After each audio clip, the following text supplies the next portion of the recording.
கிறிஸ்து இயேசுவுக்குள் மிகவும் பிரியமாக அழைக்கப்பட்ட அன்புக்குரிய சகோதர சகோதரிகளே, சர்வ வல்லமையுள்ள யாவே தேவன் நம்முடைய வாழ்நாட்களிலே மேலும் ஒரு நாளை நமக்கு ஜீவனோடு தந்து ஒரு வருஷத்தையும் புதிதாக நமக்கு தந்து இம்மட்டும் நம்மளை வழிநடத்தி வந்திருக்கிறார்.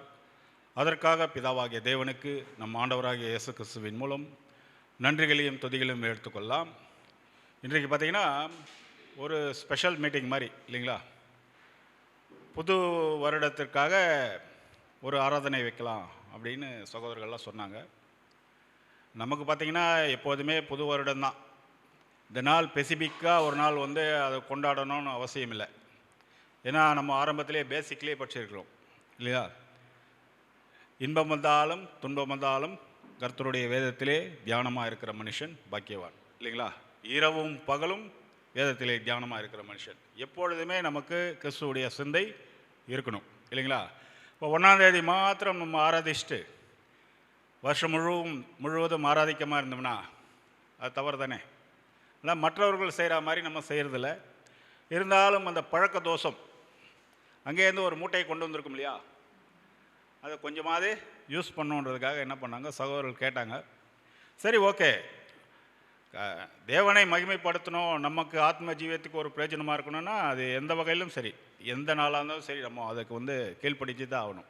அதனால் சரிங்க பதா வந்துடுறோம் அப்படின்ட்டு சொன்னோம். சரிங்களா.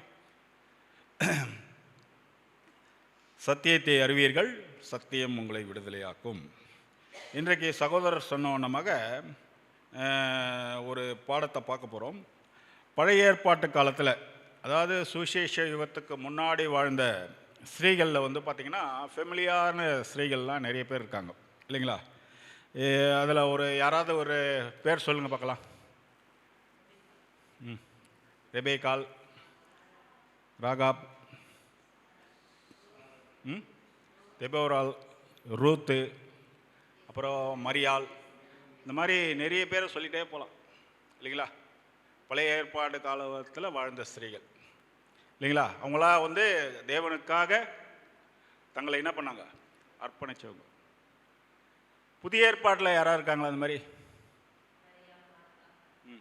அவங்க தான், நம்ம இல்லை. நமக்கு அதுக்கு சம்மந்தமே இல்லை பிரதர். சும்மா ஜஸ்ட்டு கேட்டேன்.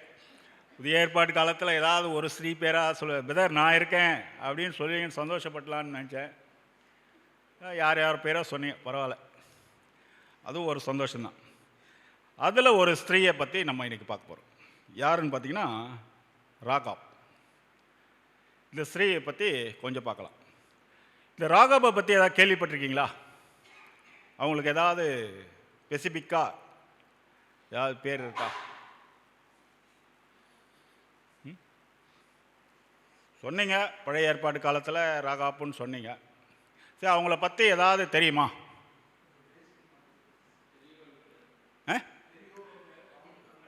எரிகோ பட்டணத்தில் வாழ்ந்தவங்க. ஓகே, சூப்பர் பிரதர், அருமையான விளக்கத்தை சொன்னார். அப்புறம் எஸ்டர்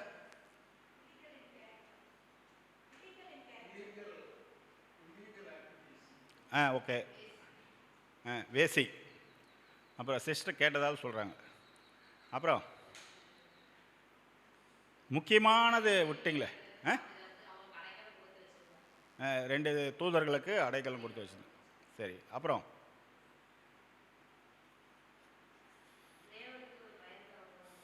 தேவனுக்கு பயந்தவர்களாக இருந்தாங்க. ஓகே, முக்கியமான பாயிண்ட்டுக்கே வரலையே. எல்லாம் ஓகே. முக்கியமான பாயிண்ட் பார்த்தீங்கன்னா இதுக்காக தான் வெயிட் பண்ணினேன். விசுவாச வீரர்களுடைய லிஸ்ட்டில் இந்த அம்மா பேர் வருது. அதனால தான் நம்ம பார்க்குறோம். இல்லை, நமக்கு அதுக்கு என்ன சம்மந்தம் இருக்குது? ஏன்னா நம்மளாம் விசுவாசிகள் தானே, சுவாசிகளா? விசுவாசிகள் தானே. ஒரு விசுவாசியோட பழக்கம் வச்சுக்கிட்டா தான் நம்ம விசுவாசி ஆக முடியும். அதனால தான் நம்ம பார்க்குறோம். எபிரேயர் 11ஆம் அதிகாரத்தில் அவங்களுடைய பேர் வருது. ஆனால் அதுக்கு முன்னாடி சகோதரி ஒன்று சொல்கிறாங்க. அவங்க ஒரு வேசி. ஒரு வேசியே விசுவாச வீரர்கள் லிஸ்ட்டில் வராங்கன்னா அவங்களுடைய விசுவாசத்தை நம்ம பார்க்கணுமா பார்க்கக்கூடாதா? அதுதான் பாடமே இல்லைங்களா? சாதாரணமாக எவ்வளோ பேர் விசுவாச வீரர்கள்லாம் நம்ம பார்த்தோம். இது என்ன பார்த்திங்கன்னா அவங்க கேரக்டரே மைனஸான கேரக்டர். ஆனால் எங்கே வராங்கன்னா விசுவாசிகளுடைய லிஸ்ட்டில் அவங்க வந்துடுறாங்க. அதனால தான் முக்கியமாக இவங்களை பற்றி நம்ம பார்க்க போகிறோம். வாசிக்கலாம் பாருங்கள். யாக்கோபு 2ஆம் அதிகாரம் 18ஆம் வசனம். யாக்கோப்பு 2ஆம் அதிகாரம் 18ஆம் வசனம் முதல். ஒருவன் உனக்கு விசுவாசம் உண்டு, எனக்கும் கிரியைகள் உண்டு. கிரியை இல்லாமல் உன் விசுவாசத்தை எனக்கு காண்பி, நான் என் விசுவாசத்தை என் கிரியையினாலே உனக்கு காண்பிப்பேன் என்பானே. ஏதாவது புரியுதுங்களா? இந்த வசனம் நம்ம நிறைய டைம் படிச்சிருக்கோம். ஏதாவது புரியுதுங்களா? கிரியை இல்லாத விசுவாசம் செத்தது. ஓகே, கிரியையை காமி அப்படின்னு சொல்லப்பட்டிருக்கு. ஆனால் கொஞ்சம் குழப்பம் தான் இருக்குது இந்த வசனம் இல்லைங்களா? இதே பார்த்தீங்கன்னா இஆர்வியில் படிக்கலாம். இஆர்வியில் கொஞ்சம் புரிகிற மாதிரி இருக்கும். ஒருவன் உன்னிடம் விசுவாசம் உள்ளது, ஆனால் நான் செயல் புரிகிறேன். என்ன சொல்றாருன்னா, ஒருவன் சொல்றாரு உங்ககிட்ட விசுவாசம் இருக்குது, ஆனால் நான் என்ன பண்ணுறேன், செயல்களில் புரிகிறேன். செயல்கள் என்ன? செஞ்சு காமிக்கிறது. விசுவாசம் வச்சிருந்து பிரயோஜனம் இல்லை, அது என்ன பண்ணும்? செயல்கள் மூலியமாக காமிக்கணும். இப்போ 1000 தோத்திர பலி, 1,00,000 தோத்திர பலி, தோத்திரம் தோத்திரம் தோத்திரம் தோத்திரம் சொல்கிறாங்க, எல்லாம் பண்ணுறாங்க. அதனால் என்ன பிரயோஜனம்? அதை விட மற்றவர்களுக்காக தேவனுடைய வார்த்தைகளை சொல்லிட்டு இல்லை கிரியையினால் ஏதாவது ஒரு நல்ல காரியங்கள் செஞ்சுட்டு இருந்தோம்னா அது விசுவாசம். வேதத்தை படித்ததுக்கு ஒரு அர்த்தம் இருக்குது இல்லைங்களா? அதுதான் சொல்கிறாரு, ஒருவன் உனக்கு விசுவாசம் உள்ளது, ஆனால் நான் என்ன பண்ணுறேன், செயலில் காமிக்கிறேன். உன் விசுவாசத்தை நீ காட்டு. செயலற்ற உன் விசுவாசத்தை நீ காட்டுனா அவர் என்ன பண்ணுவார்? தோத்திரம் தான் சொல்லியிருப்பார் இல்லைங்களா? வேற ஒன்றும் பிரயோஜனம் இல்லை. நான் செய்கிற செயல்கள் மூலம் நான் என் விசுவாசத்தை காட்டுவேன். பார்த்தீங்களா? நீ காட்டு, நான் செய்கிற செயல்கள் மூலம் என்ன பண்ணுவேன், என் விசுவாசத்தை காட்டுவேன் என்று கூறலாம். இதனுடைய அர்த்தம் இதான். அதில் நம்மளுடைய பைபிளில் படிச்சிங்கன்னா அவ்வளோ புரியாது. அதனால தான் இஆர்வி டிரான்ஸ்லேஷனில் ஓரளவுக்கு புரிகிற மாதிரி இருக்குது. இப்போ வாசிக்கலாம். எபிரேயர் 11ஆம் அதிகாரம் 31ஆம் வசனம். விசுவாசத்தினாலே ராகாப் என்னும் வேசி வேவுக்காரரை சமாதானத்தோட ஏற்றுக்கொண்டு கீழ்ப்படியாதவர்களோட கூட சேதமாகாதிருந்தாள். பார்த்தீங்களா? சேதமாகாமல் இருந்தால் ஒரு லைன் கொடுக்குறார். அப்போ கீழ்ப்படியாதவர்களோடு சேதமாகாமல் இருந்தாங்களாம். அப்போ கீழ்ப்படியாத ஜனங்க யாரு? அந்த எரிகோ பட்டணத்தில் உள்ள ஜனங்க. அவங்களாம் என்ன பண்ணியிருப்பாங்கன்னா, யோசுவா படையெடுத்து வந்தவொடனே எல்லாருமே சேதமாயிருப்பாங்க இல்லைங்களா? இன்க்ளூடிங் ராகாப் முதல் கொண்டு சேதமாயிருப்பாங்க. ஆனால் இவங்க என்ன பண்ணிட்டாங்கன்னா, கீழ்ப்படியாதவர்களோடு சேதமாகாமல் இருந்தால்னா என்ன அர்த்தம்? ஏதோ ஒன்று பண்ணியிருக்கா, தேவனுக்காக ஏதோ ஒன்று பண்ணியிருக்கா.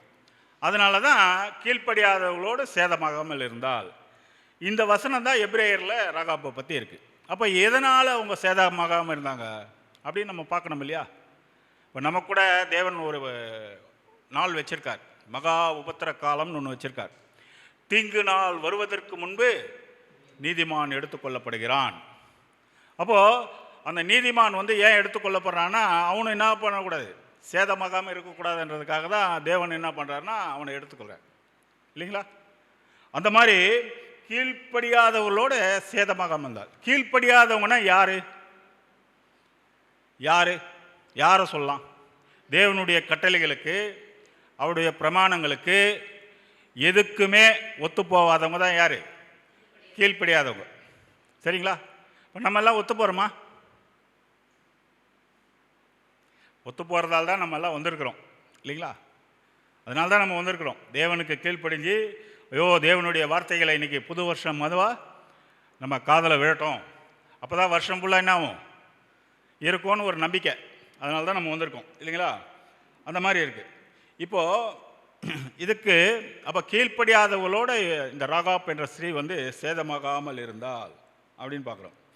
இதெல்லாம் காரணம் யாருன்னு பார்த்தீங்கன்னா ஆபிரகாம் தான் இல்லைங்களா? ஆபிரகாம் தான். ஏன்னா அவருடைய திட்டத்தில் தேவன் முதல் ஒரு தெய்வ பக்தியுள்ள சந்ததி எங்கேருந்து ஆரம்பிக்குதுன்னா ஆபிரகாம் தான், இல்லைங்களா? அந்த இஸ்ரேல் ஜனங்களுக்கு அவர் வாக்குத்தத்தம் பண்ண தேசத்தை கொடுக்குறேன்னு சொல்லியிருந்தார். யார்கிட்ட? ஆபிரகாம் கிட்ட. வாசிக்கலாம் பாருங்க, ஆதியாகமம் 15ஆம் அதிகாரம் 18ஆம் வசனம். அந்நாளிலே கர்த்தர் ஆபிரகாமோடே உடன்படிக்கை பண்ணி எகிப்தின் நதி துவங்கி ஐபிராத் நதி என்னும் பெரிய நதி மட்டும் உள்ளது. பார்த்தீங்களா? இந்த நதி மட்டும் ஆபிரகாமுக்கு கொடுத்த ஒரு தேவன் உடன்படிக்கை பண்ண ஒரு தேசம். இன்னைக்கு வரைக்கும் பிரச்சனை ஆகிட்டு இருக்குன்னா காரணம் என்னன்னா, எகிப்து நதி தொடங்கி அந்த ஐபிராத் நதி வரைக்கும் இஸ்ரேல் ஜனங்களுக்கு போய் சேர வேண்டிய இடம்.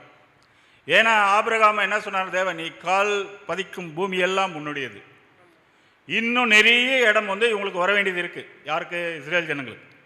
அதனால தான் இன்னும் அந்த பிரச்சனை அங்கே நடந்துகிட்டே இருக்குது அப்படின்னு பார்க்குறோம். அந்த மாதிரி நான் உனக்கு பெரிய நதி மட்டும் உனக்கு தருவேன் சொன்னார். அங்கே யார் யார் இருப்பாங்க அப்படின்ட்டு சொல்லப்பட்டிருக்கு. வாசிங்க, ஆதியாகமம் 15:18. கேனியரும் கெனிசியரும் கத்மோனியரும் ஏத்தியரும் பெரிசியரும் ரெப்பாயீமினையரும் அப்புறம் 21 எமோரியரும் கானானியரும் கிர்காசியரும் எபூசிரும் என்பவர்கள் இருக்கிறதுமான இந்த தேசத்தை உன் சந்ததிக்கு கொடுப்பேன் என்றார். பார்த்தீங்களா? அவருடைய சந்ததிக்கு இந்த தேசத்தெல்லாம் கொடுப்பேன்ட்டு என்ன பண்ணியிருக்காரு? வாக்குத்தத்தம் கொடுத்துருக்காரு. அப்போ தேவன் ஒரு வாக்குத்தத்தம் கொடுத்துட்டாருன்னா அதை கண்டிப்பாக என்ன பண்ணுவார்? நிறைவேற்றியே தீர்வார். அதனால தான் இவ்வளோ பிரச்சனைகள் வருது. இன்றைக்கும் நடந்து கொண்டிருக்கிற பிரச்சனை மாம்சத்துக்குரிய இஸ்ரேல் ஜனங்களுக்கும் சரி, நமக்கும் சரி. நம்மளையும் என்ன பண்ணுறாரு? தேவன் வாக்குத்தத்தம் பண்ணப்பட்ட அந்த வாய்ப்பை நமக்கு கொடுத்துருக்காரு. என்ன வாய்ப்பு அது?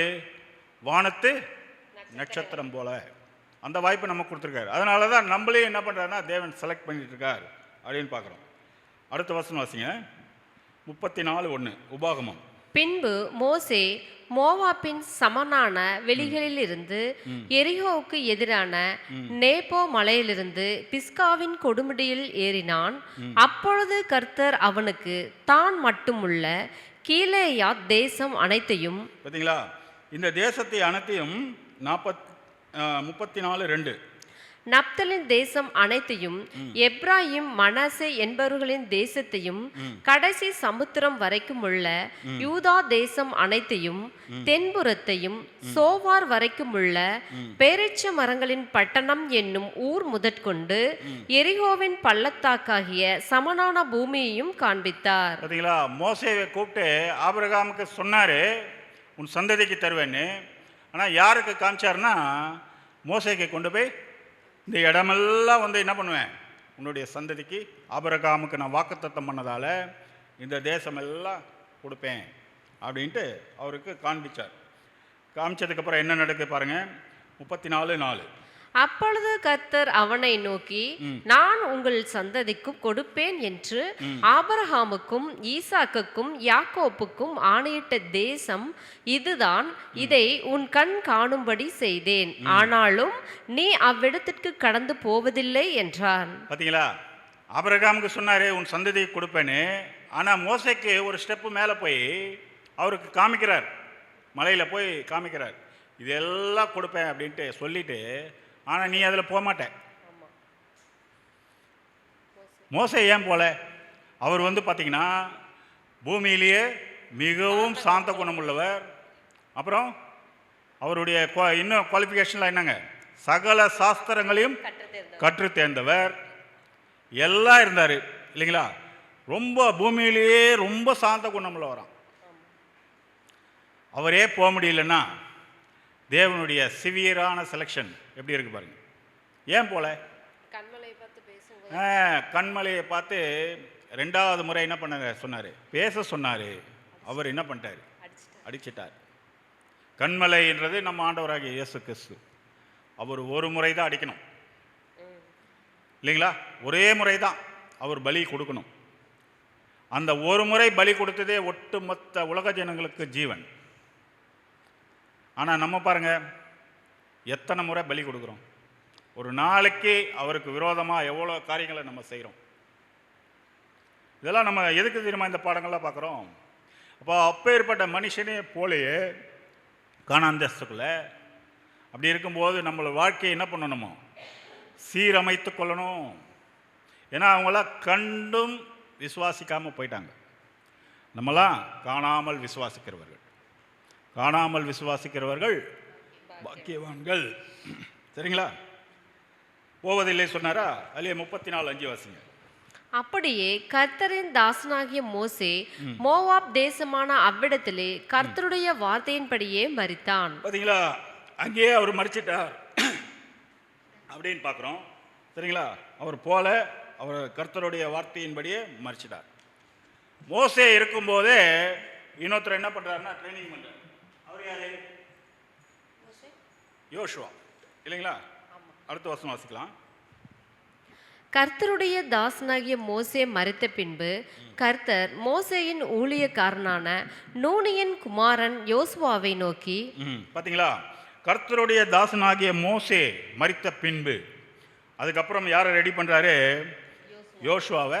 அவர் என்ன பண்ணுறாரு? இந்த ஜனங்களெல்லாம் வழி நடத்தி போகிறதுக்காக அவரை ரெடி பண்ணுறாரு. யோசுவாவை நோக்கி வாசிங்க 1:5. யோசுவா 1:5. நீ உயிரோடு இருக்கும் நாளெல்லாம் ஒருவனும் உனக்கு முன்பாக எதிர்த்து நிற்பதில்லை. நான் மோசேயோடு இருந்தது போல உன்னோடும் இருப்பேன். நான் உன்னை விட்டு விலகுவதும் இல்லை, உன்னை கைவிடுவதும் இல்லை. நீ உயிரோடு இருக்கும் நாளெல்லாம் நான் என்ன பண்ணுவேன்? உன் கூட தான் இருப்பேன். உன்னை விட்டு விலகுவதும் இல்லை, உன்னை கைவிடுவதும் இல்லை அப்படின்னு சொன்னாருங்களா? அடுத்த வசனம் வாசிங்க. 2ஆம் அதிகாரம் 1ஆம் வசனம். நூனியின் குமாரனாகிய யோசுவா சித்தேமிலிருந்து வேவுக்காரனாகிய 2 மனுஷரை ரகசியமாய் வேவு பார்க்கும்படி அனுப்பி, நீங்கள் போய் தேசத்தையும் எரிகோவையும் பார்த்து வாருங்கள் என்றார். அவர்கள் போய் ராகாப் என்னும் பெயர் கொண்ட வேசியன் வீட்டிற்குள் பிரவேசித்து அங்கே தங்கினார்கள். பார்த்தீங்களா? அதாவது இவருக்கு அந்த தேசத்தை கொடுப்பேன்னு சொல்லிட்டாரு தேவன். அப்போ என்ன பண்ணா? அந்த தேசத்தை கொடுக்கணும்னா ஏற்கனவே அங்கே வந்து நம்ம 7 ஜாதிகளெல்லாம் பார்த்தோம். அவங்களாம் வந்து ரொம்ப மோசமானவங்க. அவங்க ரொம்ப நல்லவங்களா? வாங்க வாங்க வந்து நீங்கள் சுதந்திரக்குன்னு சொல்லுவாங்களா? சொல்ல மாட்டாங்க.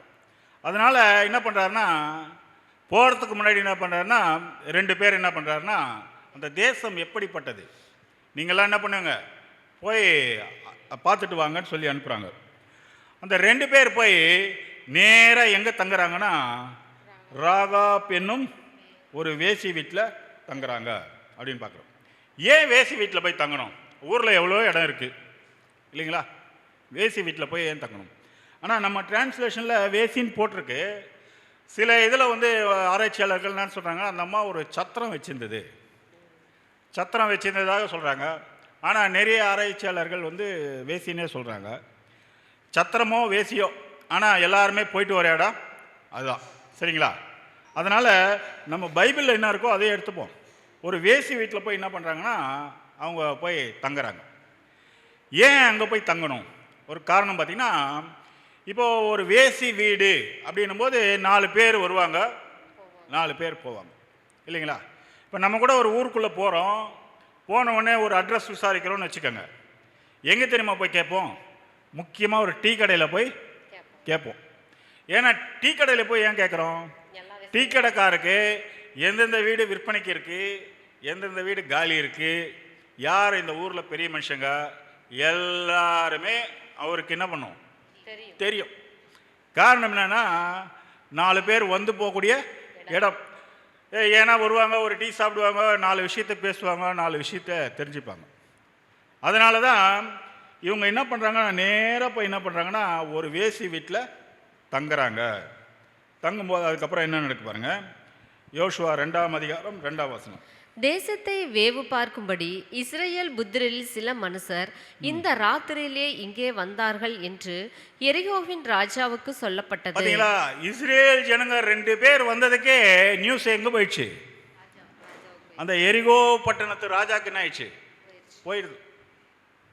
போயிடுதா? அவர் சும்மா இருப்பாரா?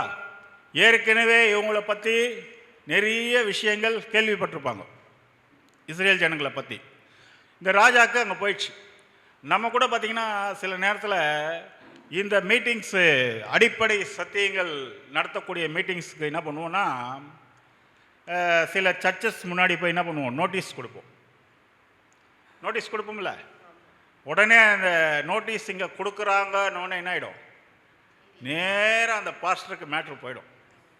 ஐயோ கலக்கவர்கள் இங்கே வந்துட்டாங்க,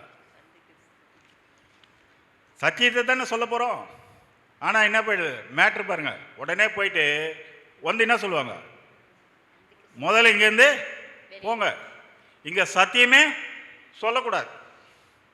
சத்தியம் சொல்கிறதுக்காக தானே நம்ம கிறிஸ்துவர்களாக இருக்கோம். ஆனால் அவங்க என்ன பண்ணுவாங்க, சொல்ல மாட்டாங்க.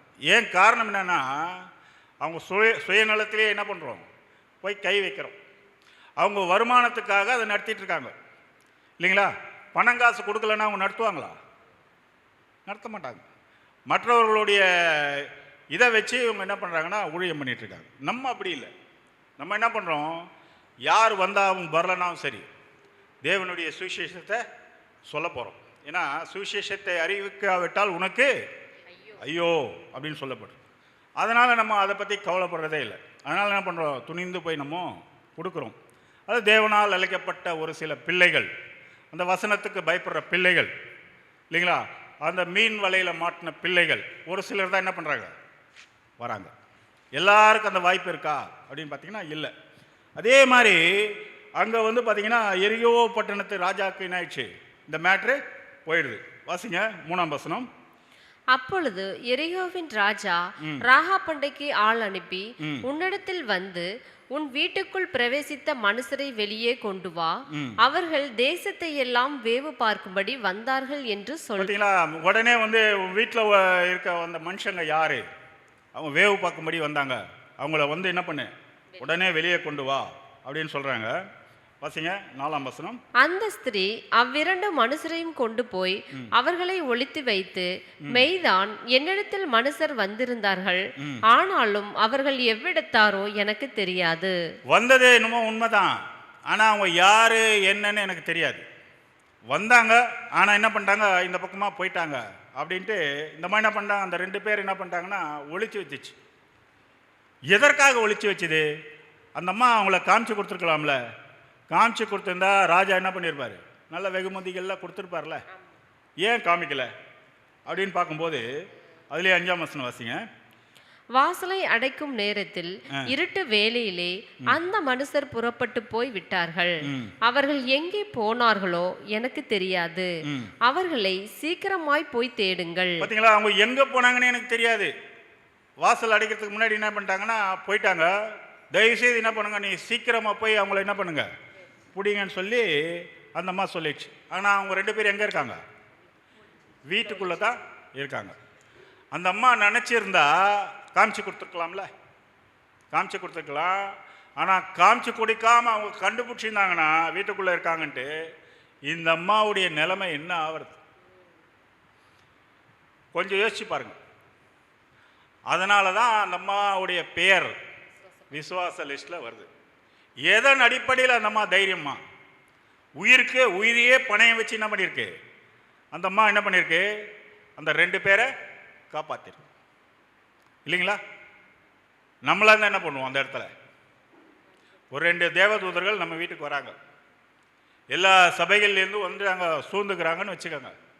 முதல்ல காமிச்சு கொடு அப்படின்னு என்ன பண்ணுவோம், எனக்கு தெரியாது உள்ளதான் இருக்காங்க, நம்ம என்ன பண்ணுவோம், நைஸாக எஸ்கேப் ஆகிடும் இல்லைங்களா. பாவமாக மாட்டோமா, கண்டிப்பாக ஆகிடுவோம். அந்த மாதிரி என்ன பண்ணுது, அவங்க 2 பேர் வெளியே போயிட்டாங்க அப்படின்ட்டு சொல்கிறாங்க. அடுத்த வசனம் வாசிங்க. யோசுவா 2ஆம் அதிகாரம் 6ஆம் வசனம். அவள் அவர்களை வீட்டின் மேல் ஏற பண்ணி வீட்டின் மேல் பரப்பப்பட்ட சணல் தட்டைக்குள்ளே மறைத்து வைத்திருந்தாள். வீட்டின் மேலே அந்த செல்ஃப் மாதிரி இருக்கும் இல்லையா, அதில் என்ன பண்ணியிருக்காங்கன்னா பரப்பப்பட்ட அந்த சணல் தட்டைகளுக்குள்ளே என்ன பண்ணுறாங்கன்னா மறைச்சி வச்சுருக்காங்க. எல்லாம் போட்டு அப்படியே சணல் தட்டெல்லாம் போட்டு என்ன பண்ணிருக்கு, மூடி வச்சிருக்கு. வந்து பார்த்தா கூட என்ன தெரியாது, ஆள் இருக்கிற மாதிரியே தெரியாது. அந்த மாதிரி என்ன பண்ணியிருக்காங்க, மறைச்சி வச்சுருக்காங்க. அதுலேயே 2:7 வாசிங்க. அந்த மனுஷர் யோர்தானுக்கு போகிற வழியில் துறைகள் மட்டும் அவர்களை தேட போனார்கள். அவர்களை தேடுபவர்கள் புறப்பட்ட உடனே வாசல் அடைக்கப்பட்டது. அவர்கள் தேட புறப்பட்டு போனதுக்கு அப்புறம் என்ன ஆயிடுச்சுன்னா வாசல் அடைப்பட்டது அப்படின்னு. இதுக்கெல்லாம் வந்து பார்த்தீங்கன்னா நிறைய ஸ்பிரிச்சுவல் மீனிங் இருக்குது, நம்ம பின்னாடி பார்க்கலாம் சரிங்களா. 2:9 வாசிங்க.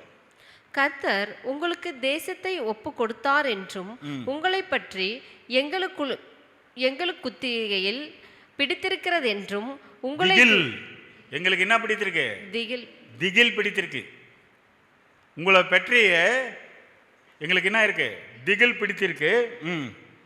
திகில் பிடித்திருக்கிறது என்றும் உங்களை குறித்து தேசத்து குடிகள் எல்லாரும் சோர்ந்து போனார்கள் என்றும் அறிவேன். அதாவது எரிகோ பட்டணத்தில் உள்ள எல்லா ஜனங்களுமே இந்த இஸ்ரேல் ஜனங்கள் என்ற ஒரு கூட்டம் வந்து கொண்டிருக்கிறது. எரிகோவை என்ன பண்ண போறாங்க? பிடிக்க போறாங்க என்ற ஒரு பயம், திகில். எப்போ வருவாங்களோ, ஏது வருவாங்களோ. இப்போ நமக்கு ஒரு வார் நடக்குதுன்னு வச்சுக்கோங்க. ஒரு சைனாக்கோ இல்லை ஒரு அமெரிக்காவுக்கோ இந்தியாவுக்கோ ஒரு வார் நடக்குதுன்னா நமக்கெல்லாம் எப்படி இருக்கும்? எவ்வளோ பயம் இருக்கும்? எந்த நேரத்தில் வந்து நம்மளை பிடிப்பாங்களோ கொல்லுவாங்களோ என்ற ஒரு பயம் இருக்கு இல்லையா? அந்த மாதிரி இந்த அம்மாவுக்கு என்னன்னா திகில் பிடித்திருக்கு. இந்த அம்மாவுக்கு எப்படி இதெல்லாம் தெரியும் அப்படின்னு பார்த்தீங்கன்னா, இந்த மாதிரி தான் வேசி 4 பேர் வந்து போகிற இடம், 4 பேர் வந்து போய் என்ன சொல்லுவாங்க, இந்த மாதிரிலாம் நடந்துட்டுருக்கான் அந்த ஊரில், உங்களுக்கு தெரியுமா அப்படின்னு சொல்லியிருப்பாங்க இல்லையா?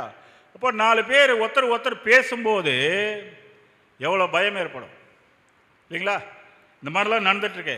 காரணம் ஏன் அந்த பயம் ஏற்படுது அப்படின்னு பார்க்கும்போது, அடுத்த வசனம் வாசிங்க, 2:10. நீங்கள் எகிப்திலிருந்து புறப்பட்ட போது கர்த்தர் உங்களுக்கு முன்பாக சிவந்த சமுத்திரத்தின் தண்ணீரை வற்றி போக பண்ணினதையும். இந்த விஷயத்தை கேள்விப்பட்டிருப்பாங்களா இல்லையா? எகிப்திலேருந்து 24 லட்சம் ஜனங்கள் வெளியே வராங்க. வெளியே வரும்போது பின்னாடி பார்வோனுடைய படை இவங்களை என்ன பண்ணுது? துரத்திட்டு வருது. துரத்திட்டு வரும்போது இந்த ஜனங்களுக்காக கர்த்தர் என்ன பண்ணியிருக்காரு? அந்த சிவந்த சமுத்திரத்தையே என்ன பண்ணியிருக்காரு? 2ஆ பொளந்திருக்கார். பொளந்து மதில் மாதிரி நிற்குது. 24 லட்சம் ஜனங்கள் அந்த சமுத்திரத்தை கடக்கிற வரைக்கும் அப்படியே நிற்குது. இவங்களை விரட்டிட்டு வந்த எகிப்து அந்த பார்வோன் மன்னன் உள்ளே வரும்போது அந்த சமுத்திரம் என்ன பண்ணுது? எல்லாத்தையும் அமுத்து போட்டுது, கொன்னுடுது. அப்போ இந்த ஜனங்களோட தேவன் இருக்கார். இந்த ஜனங்களோட யார் இருக்காரு? தேவன் இருக்கார். அப்போ எப்பேற்பட்ட ஜனங்க இவங்க. அப்போ இந்த ஜனங்க வந்து எகிப்தை பிடிக்க வராங்கன்னும் போது இவங்களுக்கு எவ்வளோ பயம் இருக்கும் இல்லையா? பயங்கரமாக பயம் இருக்கும். தொடர்ந்து வாசிங்க.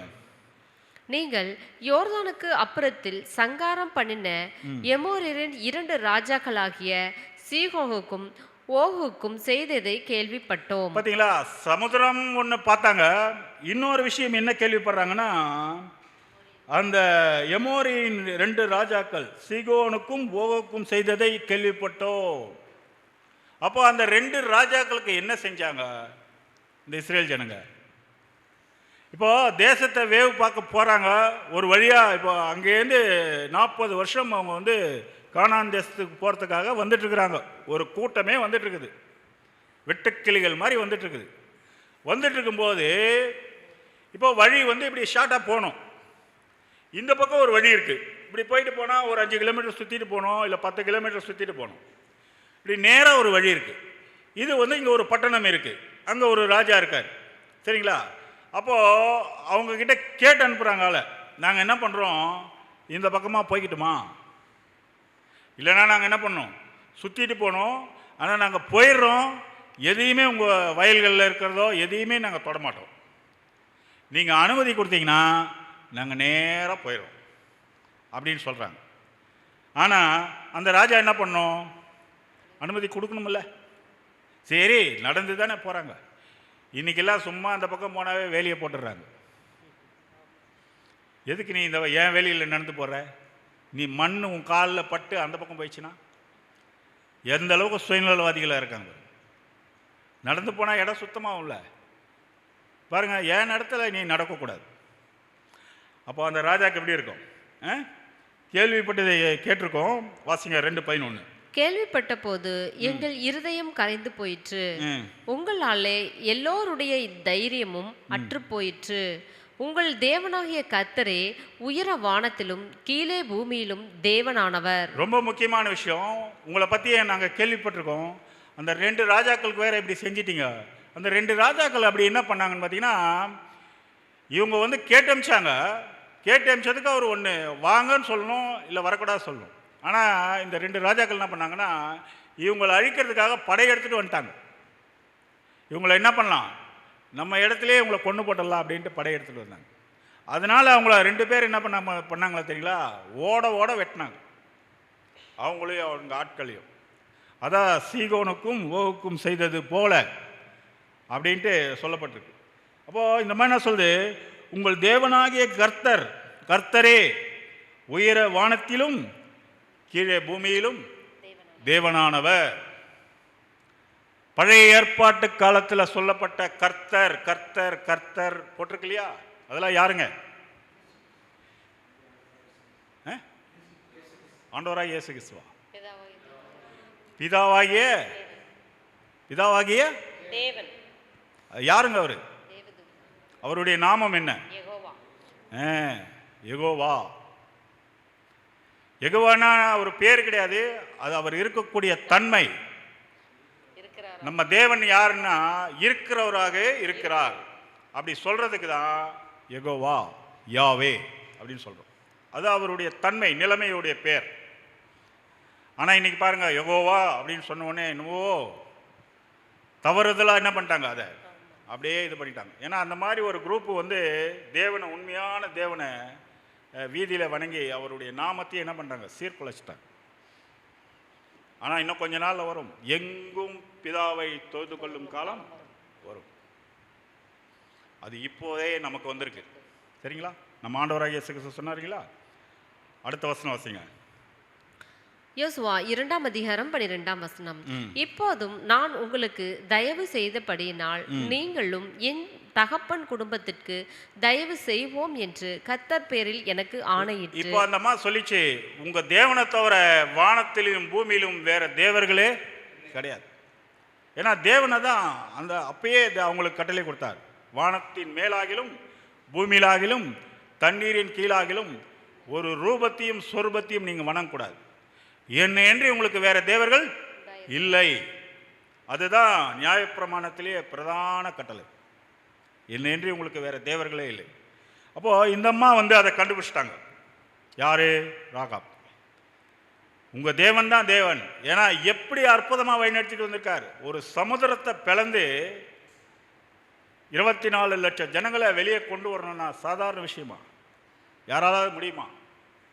கண்டிப்பாக முடியாது, இல்லைங்களா? அந்த மாதிரி கொண்டு வந்திருக்கார். அதனால தான் உங்கள் தேவனே வானத்திலும் பூமியிலும் தேவனாக இருக்கார் அப்படின்னு சொல்லிட்டு உடனே இவங்களுக்கு எப்படி இருக்கும், அந்த 2 தூதர்களுக்கு எவ்வளோ சந்தோஷமாக இருக்கும். நம்ம தேவனை பற்றி இந்த அம்மா என்ன பண்ணியிருக்கு, நல்லா அண்டர்ஸ்டாண்ட் பண்ணியிருக்கு. நம்ம கரெக்டான இடத்துல தான் வந்து தங்கியிருக்கோம். எப்படி அறிய வேண்டிய பிரகாரமாக தேவனை அறிஞ்சிருக்காங்க அந்த அம்மா அப்படின்ட்டு இவங்க 2 பேருக்கு தெரியும். சரிங்களா? அடுத்த வசனம் வாசிங்க, 2:13. நீங்கள் என் தகப்பனையும் என் தாயையும் என் சகோதரரையும் என் சகோதரிகளையும் அவர்களுக்கு உண்டான எல்லாவற்றையும் உயிரேடே வைத்து எங்கள் ஜீவனை சாவுக்கு தப்புவிக்கும்படி எனக்கு நிச்சயமான அடையாளத்தை கொடுக்க வேண்டும் என்றான். இந்த அம்மா அந்த 2 தூதர்கள்கிட்ட ஒரு ரிக்வஸ்ட் வைக்கிறாங்க. ஏன்னா உங்களை பற்றி தெரியும், எரிகோ பட்டணத்து எல்லா ஜனங்களுக்குமே திகில் பிடிச்சிருக்கு. ஆனால் உங்களை பற்றி எனக்கு தெரியும், உங்களை நான் காப்பாற்றியிருக்கேன். அதனால் எங்கள் குடும்பத்தை மாத்திரம் நீங்கள் என்ன பண்ணுங்க, தப்புவீங்க அப்படின்னு சொன்னாங்க. சொன்ன உடனே அவங்க என்ன பண்ணாங்க பாருங்க, வாசிங்க 2:14. அப்பொழுது அந்த மனுஷர் அவளை நோக்கி, எங்கள் ஜீவனே உங்கள் ஜீவனுக்கு ஈடு, நீங்கள் எங்கள் காரியத்தை வெளிப்படுத்தாதிருந்தால் கர்த்தர் எங்களுக்கு தேசத்தை கொடுக்கும்போது நாங்கள் தயையும் சத்தியமும் பாராட்டுவோம் என்றார்கள். அவங்க 2 பேர் சொல்றாங்க, எங்க ஜீவன் தான் உங்க ஜீவன், உங்க ஜீவன் தான் எங்க ஜீவன், நீங்க வேற நாங்க வேற கிடையாது. கண்டிப்பா தேவன் இந்த தேசத்தை எங்களுக்கு கொடுத்தா, நம்ம கூட சொல்றோம் இல்லையா, தேவனுக்கு சித்தமானா நாளைக்கு பார்க்குறோம் அப்படின்னு சொல்றோம் இல்லையா, அதே மாதிரி தேவனுக்கு சித்தமானா அந்த கண்டிப்பாக அந்த இடத்த எங்களுக்கு கொடுக்கும்போது உங்களை என்ன பண்ணுவோம், கண்டிப்பாக காப்பாற்றுவோம் அப்படின்னு சொல்கிறாங்க. இதான் மாறிச்சு. ஒரு நிமிஷம்.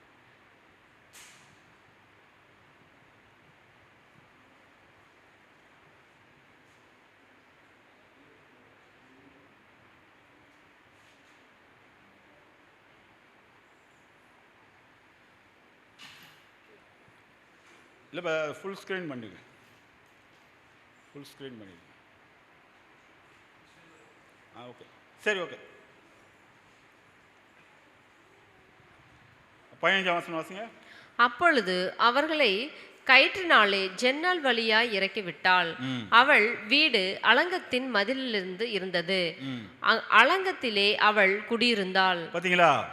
அப்போ என்ன பண்ணாங்க, இந்த அம்மா வீடு எங்கே இருக்கான்? அலங்கம்னா என்னங்க? அந்த கோட்டையோடைய அலங்கம், செவுரு, எரிகோ கோட்டையுடைய செவுரு. செவுத்துல ஒரு வீடு இருக்க முடியுமா?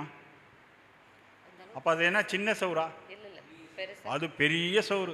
எரிகோ பட்டணத்துடைய பாடங்கள்லாம் நம்ம பார்த்துருக்கோம். அது கிட்டக்கிட்ட ஒரு 60 ஃபீட் ரோடு மாதிரி அந்த செவுரு இருக்கும். அதில் வந்து மேலே நிறைய இந்த மாதிரி வீடுகள் இருக்கும், பாதுகாக்கிறதுக்கு எல்லாம் இருக்கும். அந்த மாதிரி ஒரு இடத்துல இருந்தாங்க. அந்த பக்கம் எரிகோ கோட்டை உள்ள ஊர் இருக்குது, மேலே அலங்கம் இருக்குது. இந்த பக்கம் இந்த பார்த்தா வெளியே இருந்து வரவங்க எல்லாமே தெரியும். அதனால் என்ன பண்ணாங்க, இந்தம்மா அந்த மேலே இருந்து என்ன பண்ணிட்டாங்கன்னா ஜன்னல் வழியாக என்ன பண்ணாங்க, அவங்க 2 பேர் என்ன பண்ணியிருக்காங்கன்னா அனுப்பிச்சிருக்காங்க. சரிங்களா? வாசிங்க அடுத்த வசனம். அப்பொழுது அவள் அவர்களை நோக்கி, தேடுகிறவர்கள் உங்களை காணாதபடிக்கு நீங்கள் மலையிலே போய் அவர்கள் திரும்பி வரும் மட்டும் அங்கே 3 நாள் ஒளிந்திருந்து பின்பு உங்கள் வழியே போங்கள் என்றாள். தேடி வருவர்கள் உங்களை எப்படி பார்த்துருவாங்க, அதனால என்ன பண்ணுங்க, மலைகளில் போய் 3 நாள் மட்டும் நீங்கள் ஒழிச்சிக்கங்க. அதுக்கப்புறம் என்ன பண்ணுங்க, உங்கள் வழியை நீங்கள் என்ன பண்ணிடுங்க, போயிடுங்க அப்படின்னு சொல்லப்பட்டிருக்கு. சரிங்களா? வாசிங்க அடுத்த வசனம் 2:17. அப்பொழுது அந்த மனுஷர் அவளை நோக்கி, இதோ நாங்கள் தேசத்திற்குள் பிரவேசிக்கும் போது நீ இந்த சிகப்பு நூல் கயிற்றை எங்களை இறக்கிவிட்ட ஜன்னலிலே கட்டி உன் தகப்பனையும் உன் தாயையும் உன் சகோதரரையும் உன் தகப்பன் குடும்பத்தார் அனைவரையும் உன்னிடத்தில் உன் வீட்டில் சேர்த்துக்கொள். இறக்கி விட்ட அந்த கயிறு என்ன பண்ணு, அப்படியே வச்சிரு. அது என்ன பண்ணிடாத, எடுத்துடாத. ஏன்னா நிறைய வீடுகள் இருக்கும் மதில்ல. அவங்க ஒருவேளை நாளைக்கு இந்த தேசத்தை பிடிக்க வரும்போது யார் காப்பாற்றுன்னு தெரியாமல் போயிடும் இல்லைங்களா? அதனால் அந்த வீட்டு அந்த ஜன்னல் வழியாக இந்த கயிறு வந்து இருந்துன்னு வச்சுக்கோங்க, இந்த ஜன்னல் வழியாக தான் நம்ம வந்தோம் அப்படின்ட்டு ஒரு அடையாளம் இருக்கும் இல்லையா? அதனால் அந்த கயிறை அப்படியே வச்சிரு அப்படின்னு சொன்னாங்க. சொல்லிட்டு அடுத்த வசனம் வாசிங்க 2:18. இல்லாவிட்டால் நீ எங்கள் கையில் வாங்கின ஆணைக்கு நீங்களாய் இருப்போம். பார்த்தீங்கன்னா, அப்படி நீ எடுத்துட்டீங்கன்னா அந்த சிகப்பு நூல் கண்டி இல்லைன்னு வச்சு, கயிறு கண்டி இல்லைன்னா, இல்லாவிட்டால் நீ எங்கள் கைக்கு வாங்கின ஆணைக்கு நீங்களாயிடும். இப்போ எங்களுக்கு தெரியாது, மற்றவங்களை அழிக்கிற மாதிரி உன்னை என்ன பண்ணிடுவாங்க, அழிச்சிடுவாங்க அப்படின்னு சொல்கிறாரு. அதிலே 2:19 வாசிங்க. எவனாகிலும் உன் வீட்டு வாசல்களிலிருந்து வெளியே புறப்பட்டால் அவனுக்கு இரத்த பலி அவன் தலையின் மேல் இருக்கும். எங்கள் மேல் குற்றம் இல்லை. உன்னோட வீட்டில் இருக்கிற எவன் மேலாகிலும் கை போடப்பட்டதே ஆகில் அவனுடைய இரத்த பலி எங்கள் தலையின் மேல் இருக்கும். பாத்தீங்களா? நீ வீட்டுக்குள்ள இருக்கும் போது யாராவது வந்து, அதாவது அந்த சிவப்பு கயிறு இருக்கணும் வீட்டில், அப்படி இருக்கும்போது யாராவது வந்து உங்களை அடிச்சாங்கன்னா அந்த இரத்தப்பழி எங்க மேல வரும். இல்லை, கயிறு இருக்கும் போதே நீ வீட்டை விட்டு வெளியே போனேன்னு வச்சுக்கோ, அது என்ன ஆயிடும், அந்த ரத்தப்பழி எங்கள் மேலே இருக்காது, அது உன் மேலே தான் மிஸ்டேக். ஏன்னா நாங்கள் சொன்னது என்ன பண்ணுறது, வர வரைக்கும் வீட்டை விட்டு என்ன பண்ணிடக்கூடாது, யாரும் வெளியே போயிடக்கூடாது. அந்த கயிறு தான் அடையாளம். இன்னைக்கு அப்படி இல்லை. நம்மளா இருந்தால் யோசுவா கிட்ட என்னுடைய லொக்கேஷன் அனுப்புகிறேன்,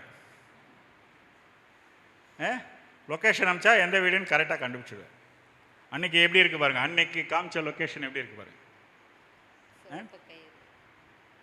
அடுத்த வசனம் வாசிங்க 20ஆம் வசனம்.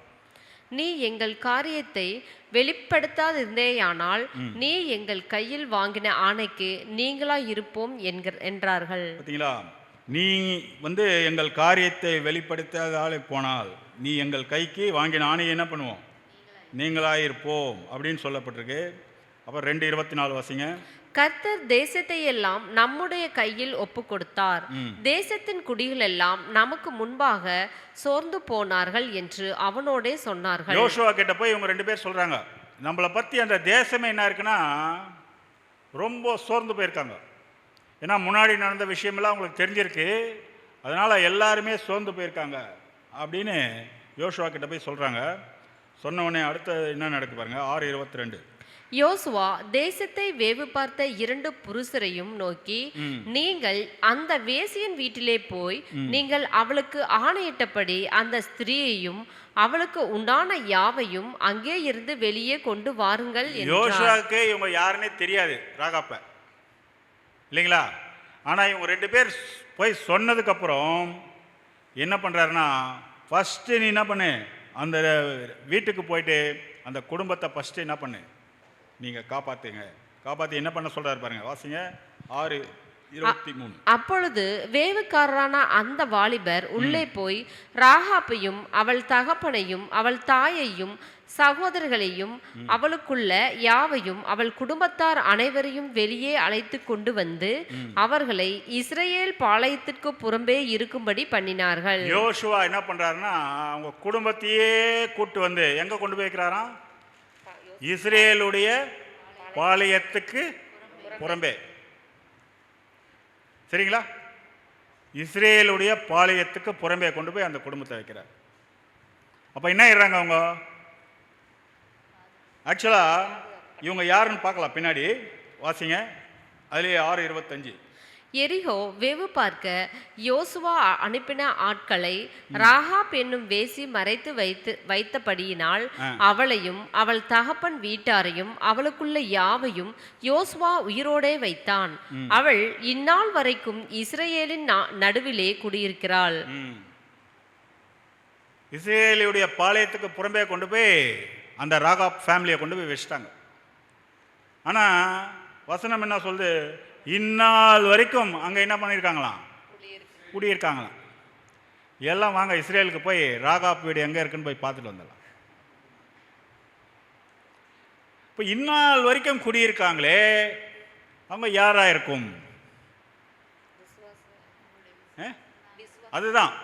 அதுதான் நமக்கு பாடத்துக்கு ஹைலைட்டு. இந்நாள் வரைக்கும் அங்கே வந்து அந்த ராகாப் என்ற ஒரு ஸ்ரீ வந்து இஸ்ரேலுடைய பாளையத்தில் குடியிருக்காங்களாம். சரிங்களா? அப்போது எங்கே குடியிருக்காங்க, எப்படி குடியிருக்காங்க, எப்படி போய் கண்டுபிடிக்கிறது? அவங்க லொக்கேஷன் இருந்தால் கூட போட்டு பார்த்துடலாம். இப்போ எப்படி கண்டுபிடிக்கிறதுனா, நம்ம ஒரு இடம் போனோம்னா அதுக்கு என்ன பண்ணுவோம், லொக்கேஷன் போட்டு போவோம். அது என்னது? கூகுள். அப்போ இந்த மாதிரி ஒரு வீடு லொக்கேஷன்லாம் கண்டுபிடிக்கிறதுக்கு நம்ம எதை கண்டுபிடிக்கணும்? பைபிள் தான். கூகுளில் போட்டால் கிடைக்காது. அப்போ பைபிள் மேப்பு தான் நம்ம கண்டுபிடிக்கணும். சரிங்களா? அப்போது இந்தம்மா எங்கே குடியிருக்குன்னு பார்க்கலாமா? வாசிக்கலாம். ரூத் 4:21. சல்மோன் போவாசை பெற்றான், போவாஸ் ஓபேத்தை பெற்றான். அதுக்கு என்ன பெதர் சம்பந்தம்? சல்மோன் வந்து போவாசை பெற்றான், போவாஸ் ஓபேத்தை பெற்றான்.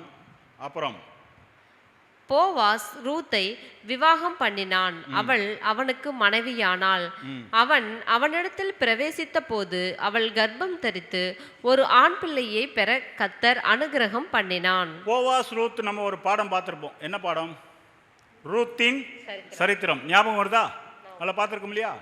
ஏன்னா அந்த ரூத்தம்மா வந்து அந்த வயலில் வந்து பஞ்சத்தில் வந்து அந்த வயலில் வந்து வேலை செய்கிறாங்க.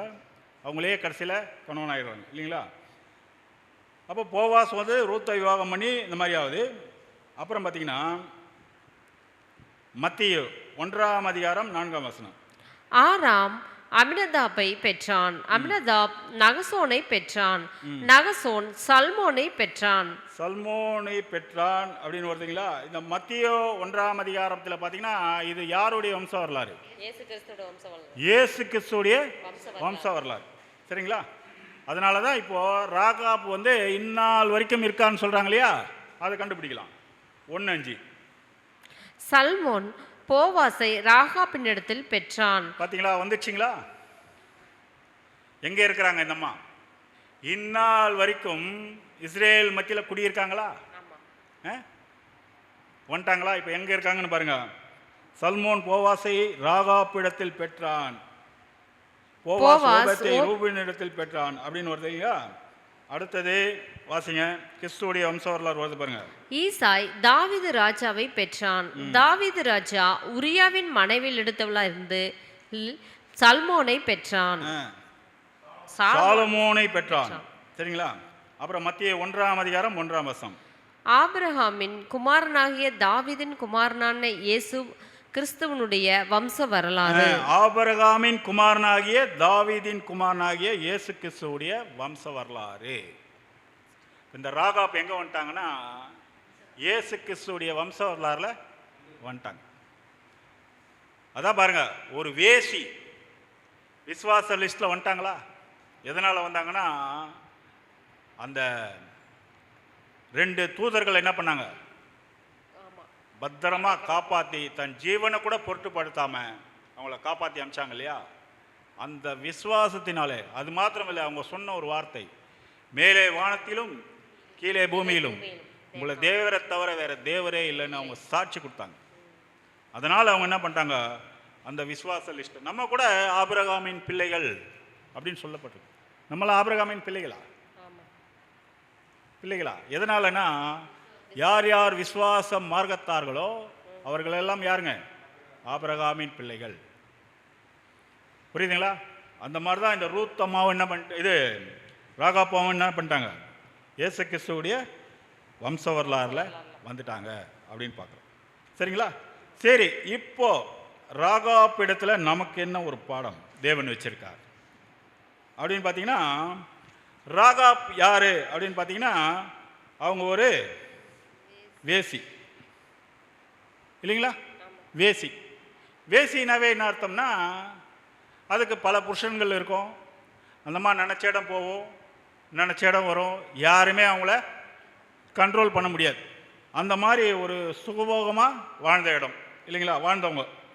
அதனால் அவங்களுக்கு வந்து ஒரு வேசின்னு ஒரு தேவன் என்ன பண்ணியிருக்காருன்னா ஒரு பேர் வச்சுருக்கார். அப்போது வேசின்னா என்ன அப்படின்னு பார்த்தீங்கன்னா, வேசி வந்து பைபிளுக்கு யாரை ஒப்பிட்டு சொல்லுது? பைபிளில் வேசியை யாருக்கு ஒப்பிட்டு சொல்லுது?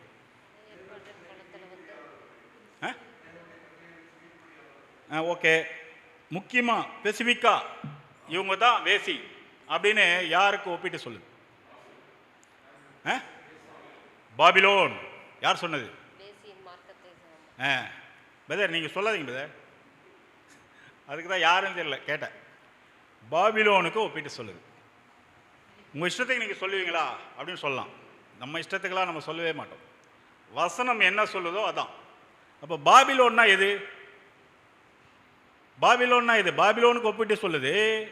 பாபிலோன் பழைய ஏற்பாட்டு காலத்தில் அது ஒரு பாபிலோன் பட்டணம் இருந்தது. அதே மாதிரி பட்டணம் இங்கே ஒன்று இருக்குது. அது எது? பாபிலோன். இன்றைக்கு இருக்கக்கூடிய பெயரளவுக்கு இருக்கக்கூடிய கிறிஸ்தவ மண்டலம். ஆர்சி மாத்திரம் இல்லை, பெயருக்காக வச்சிருக்கிறவங்க எல்லாமே புரோட்டஸ்டனும் சரி, எல்லாரும் சரி அதில் தான். ஏன்னா ஆர்சி மாத்திரம் சொல்லிட்டு நம்ம தப்பிக்க முடியாது. ஆர்சி பாபிலோன்னா அதனுடைய குமாரத்தி தான் புரோட்டஸ்டன். அதனால தான் வசனம் சொல்லுது, பாபிலோனின் குமாரத்தி மத்தியில் குடியிருக்கிற சியோனே உன்னை நீ என்ன பண்ணு, விடுவித்துக்கொள். அப்போது பாபிலோன்னா ஆர்சினா அது குமாரத்தி வந்து புரோட்டஸ்டன். சியோன் யாருங்க? நம்ம தான். சரிங்களா? அதனால தான் அங்கேருந்து உங்களை விடுவித்துக்கொள் சொல்லுது. அதனால தான் என் ஜனங்களே அவைகளை விட்டு வெளியே வாங்க அப்படின்னு சொல்லுது. அப்போ வேசின்னா யாரு அப்படின்னு பார்த்தீங்கன்னா, வெளிப்படுத்தின விசேஷம் 17:5. மேலும் ரகசியம், மகா பாபிலோன் வேசிகளுக்கும் பூமியிலுள்ள அருவருப்புகளுக்கும் தாய் என்னும் நாமம் அவள் நெற்றியில் எழுதியிருந்தது. மேலும் ரகசியம், மகா பாபிலோன் ஒட்டுமொத்த உலகத்தில் உள்ள எல்லா கிறிஸ்துவ மண்டலங்களும் இது என்ன தெரியுமா ஒப்பிட்டு சொல்லுது? மகா பாபிலோன். ஏன்னா அவங்க இஷ்டத்துக்கு ஒரு கடவுளை என்ன பண்ணுறாங்க, வணங்குறாங்க. அவங்க இயேசு கிறிஸ்துவை தான் வணங்குறாங்களான்னா இயேசு கிறிஸ்துவையும் வணங்கலை. இயேசு கிறிஸ்துவை வணங்கியிருந்தா தேவனை வணங்கியிருப்பாங்க. இயேசு கிறிஸ்துவே சொல்றாரு, என்னை ஏற்றுக்கொள்கிறவன் என் பிதாவை ஏற்றுக்கொள்கிறான், என்னை அனுப்பினவரை ஏற்றுக்கொள்கிறான். அதுக்கு முன்னாடி சொல்றாரு, உங்களை ஏற்றுக்கொள்கிறவன். உங்களை என்ன நம்மள சொல்றாரு, உங்களை ஏற்றுக்கொள்கிறவன் என்னை ஏற்றுக்கொள்கிறான். இயேசு கிறிஸ்து சொல்றாரு, என்னை ஏற்றுக்கொள்கிறவன் என்னை அனுப்பினவரை ஏற்றுக்கொள்கிறான். ஆனால் இவங்க ஏற்றுக்கொள்கிறாங்களா? இல்லை. அனுப்பிச்சவர் தாங்க நீங்கள், அவருக்கே அட்ரஸ் சொல்கிறாங்க. இல்லை உங்களுக்கு தெரியாதுங்க, அவர் தான் நீங்கள். அப்போ என்னது? அங்கே ஒரு குழப்பம், அதனால தான் குழப்பம், மகா பாபிலோன். சரிங்களா? அப்போ ஒரு வேசியுடைய நிலைமை என்னவோ, எங்கே வேணா போவோம், எங்கே வேணா வரும், அதுக்கு ஒரு கணவன் இல்லை, ஒரு ஒரு கண்ட்ரோல் இல்லை, அந்த மாதிரி இருக்கு இல்லையா? அந்த மாதிரி தான் பாபிலோன் பட்டணம் இருக்கு. கிறிஸ்துவ மண்டலமே அப்படிதான் இருக்கு. நம்ம கூட என்ன சொல்லுவோம், நம்மளும் அப்படி தான் அங்கே தான் இருந்து வந்தோம். அந்த அமைப்பில் இருந்து வந்தவங்க தான் நம்ம எல்லாருமே. நம்ம கூட என்ன சொல்லுவோம், இன்றைக்கி இங்கே ஆராதனை இல்லை, நான் இந்த மாதிரி இந்த ஞாயிற்றுக்கிழமை வர முடியாது, நான் வெளியூருக்கு போகிறேன். சரி, ஓகே, அங்கே இருக்குல்ல, அங்கே போய் நீ வணங்கிக்கோ அப்படி சொல்கிறோமா இல்லையா? எல்லா சபைகளுக்கும் போவோம், ஏதோ ஒரு இடத்துல போய் உட்காந்துக்கணும். என்ன சொல்கிறாங்க, ஏது சொல்கிறாங்க, அவங்களுடைய விசுவாச பிரமாணம் என்ன, அதெல்லாம் எதுவுமே பார்க்குறதில்ல. எங்கேயோ ஒரு இடத்துல சிலுவை போட்டிருக்கா, உள்ளே நோண்டிடுறது. அந்த மாதிரி தான் இருந்தோம் இல்லைங்களா? ஆனால் இன்றைக்கி நம்ம அப்படி இல்லை. பகுத்தறிவுற தன்மையை தேவன் என்ன பண்ணிக்கிறாருன்னா, பிரகாசமுள்ள மனக்கண்ணை நமக்கு என்ன பண்ணியிருக்காரு, கொடுத்துருக்கார். எது நல்லது எது கெட்டது எல்லாத்தையும் ஆராய்ந்து அறியக்கூடிய அறிவை நமக்கு கொடுத்துருக்காரு. சரிங்களா? அதனால தான் நம்ம என்ன பண்ணுறோன்னா எங்கேயுமே போகிறதில்ல. சரிங்களா? நம்மளும் அப்படி தான் இருந்தோம் ஒரு காலத்தில். அந்த வேசி எப்படி இருந்ததோ, எங்கே வேணால் போவோம், எங்கே வேணால் வரும், அந்த மாதிரி தான் நம்ம எல்லாருமே இருந்தோம். வாசிக்கலாம் பாருங்க, எபேசியர் 2:12. அக்காலத்திலே முதல்ல இந்த சத்தியத்தில் வரத்துக்கு முன்னாடி அக்காலத்திலே கிறிஸ்துவை சேராதவர்களும் இஸ்ரவேலுடைய காணியாட்சிக்கு புறம்பானவர்களும். பார்த்தீங்களா? இஸ்ரேலுடைய காணியாட்சிக்கு புறம்பானவர்களும்.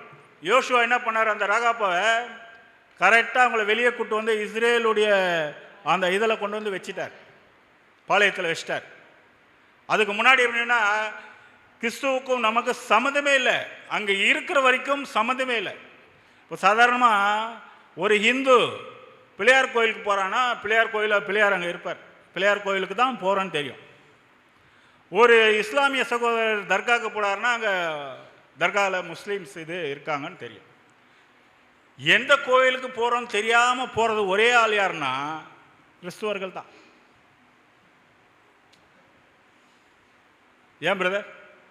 அங்கே யார் இருக்காங்கன்னே தெரியாமல் போகிறது. தேவன் இருக்காரா, கிறிஸ்து இருக்காரா, யார் அங்கே வழிபடுறாங்கன்னு தெரியாத போகிறது யாருன்னு பார்த்தீங்கன்னா கிறிஸ்துவர்கள் தான். இதில் என்ன ஒரு ஆச்சரியம் தெரியுங்களா? அவங்க கிட்ட தான் சட்ட புஸ்தகமே இருக்கு, இதில் தான் உண்மையான தேவன் யாருன்னு இருக்கு. பரலோகத்துக்கு போகிற கூகுள் மேப்பே இதில் தான் இருக்கு, எல்லாமே இதில் தான் இருக்கு. ஆனால் கண் இருந்தும் குருடராக இருக்காங்க. எவ்வளோ சாத்தான் பாருங்க, மகிமையான சுவிசேஷத்தின் ஒளியை அவர்களுக்கு பிரவேசிக்காதபடி அவளுடைய மனக்கண்ணை என்ன பண்ணிட்டான், குருடாயிட்டான். ஏன்னா நம்மளால தான் அவனுக்கு சாவே. இதுதான் மிகப்பெரிய பிரச்சனை. யாரால் அவன் மிதிக்கப்பட போறானோ, ஏன்னா உன் வித்துக்கும் அவன் வித்துக்கும் பகை உண்டாக்குவேன்னு சொன்னார் இல்லையா? அவர் உன் தலையை நசுக்குவார். நம்மளால தான் அவனுக்கு அழிவு. அதனால என்ன பண்ணிட்டான், நாம யாருன்னு அவங்களுக்கு காமிக்கணும்னு ஒளியின் தேவதனுடைய வேஷத்தை என்ன பண்ணியிருக்கான், தரிச்சிட்டு இருக்கான். அதனால தான் ஒட்டு மொத்த கிறிஸ்துவ ஜனங்களும் காதிருந்தும் செவிடராக இருக்காங்க. ஆனால் தான் இயேசு கிறிஸ்து சொல்றாரு, எல்லா ஊமைகளும் பேசிட்டு என்ன சொல்லுவார் தெரியுங்களா? தயவு செய்து காது உள்ளவன் கேட்க கடவுள். கேளுங்க தயவு செய்து. நான் ஏன்னா நீங்க போய் சொல்லி பாருங்க யார்கிட்டயாவது, கேட்கவே மாட்டாங்க. வேற ஏதாவது ஒரு ஊர் நியாயம் பேசுங்க, ரவுண்டு கட்டி உட்காந்து கேட்பாங்க. இதுதான் உண்மை. அப்போ பாருங்க எந்த அளவுக்கு நம்ம, அதனால சொல்லுது அக்காலத்திலே. மறுபடியும் வாசிங்க அந்த வசனத்தை. அக்காலத்திலே கிறிஸ்துவை சேராதவர்களும் இஸ்ரவேலுடைய காணியாட்சிக்கு புறம்பானவர்களும் வாக்குத்தத்தத்தின் உடன்படிக்கைக்கு அந்நியரும். வாக்குத்தத்தத்துக்கு உடன்படிக்கைக்கே அந்நியரா இருந்தோமா? அதுக்கும் நமக்கும் சம்மந்தமே இல்லை. அந்த அளவுக்கு இருந்தோம். நான் நம்பிக்கையற்றவர்களா இருந்தோம். என்ன போய் என்ன ஆக போகுது, ஒன்னாக போறதில்லன்னு ஒரு நம்பிக்கை இல்லாமல் இருந்தோம். இவ்வுலகத்தில் தேவன் அற்றவர்களுமாய் இருந்தீர்கள் என்று நினைத்துக் கொள்ளுங்கள். இந்த உலகத்துல அவனாவது இப்போ பிள்ளையார் இருக்கான்னு நினச்சிக்கிறான், அவன் முஸ்லீமில் தர்கா இருக்குன்னு நினச்சிக்கிறான். நம்ம யாருன்னா தேவன் அற்றவர்களாக இருந்தோம், நமக்கு கடவுளே இல்லைன்னு இருந்தோம். ஆனால் இன்னைக்கு அப்படி இருக்குமா? இன்னைக்கு அப்படி இருக்குமா?